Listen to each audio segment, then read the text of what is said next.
আচ্ছা, একটা ভূতের গল্প কখন সত্যিকারের ভয়ঙ্কর হয়ে ওঠে? শুধু কি একটা ছায়া বা হঠাৎ করে হওয়া কোনো শব্দে? নাকি এর পেছনে আরও কিছু ব্যাপার আছে? চলুন আজকের এই বিশ্লেষণে আমরা ঠিক এটাই দেখব।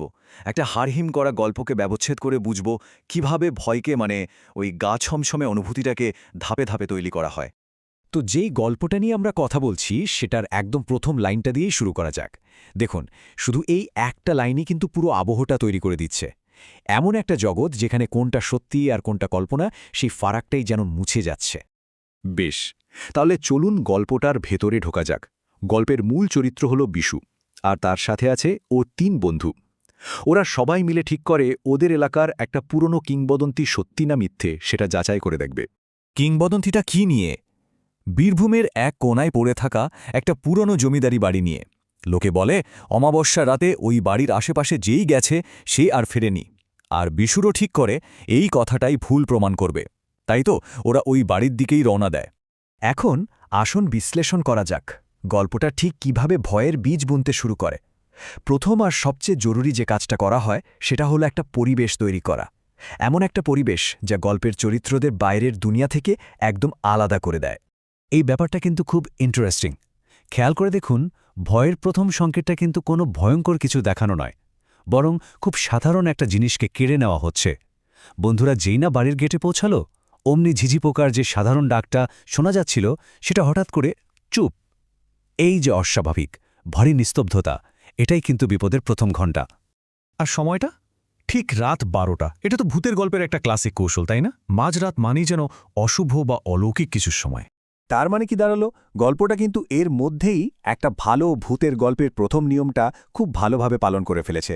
মানে একটা রহস্যময়, পুরনো আর আলাদা একটা পরিবেশ তৈরি করা, যা শুরুতেই মনের মধ্যে একটা অস্বস্তি তৈরি করে দেয়। আচ্ছা, পরিবেশ তো তৈরি হলো, এবার গল্পটা পরের ধাপে যায়।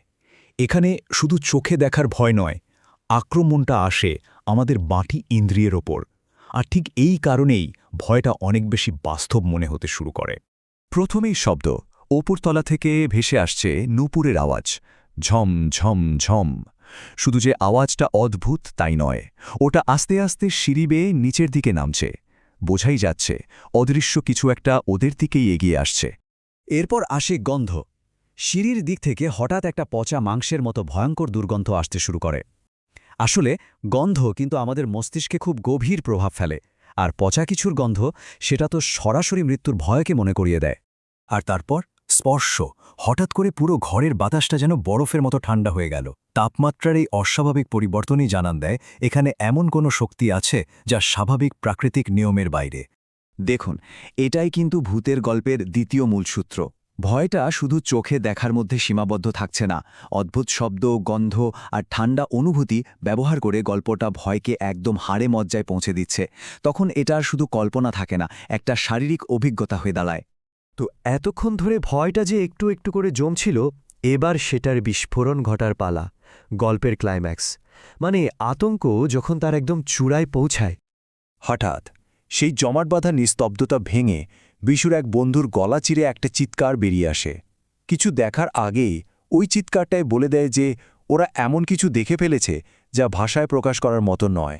টর্চের আলোটা যখন ঘরের কোনায় পড়ল, দেখা গেল ওটা মানুষ নয়, প্রায় 7 ফুট লম্বা একটা মূর্তি। হাড়ের ওপর শুধু কুচকানো কালো চামড়া লেগে আছে, চোখ দুটো আগুনের গোলার মতো জ্বলছে।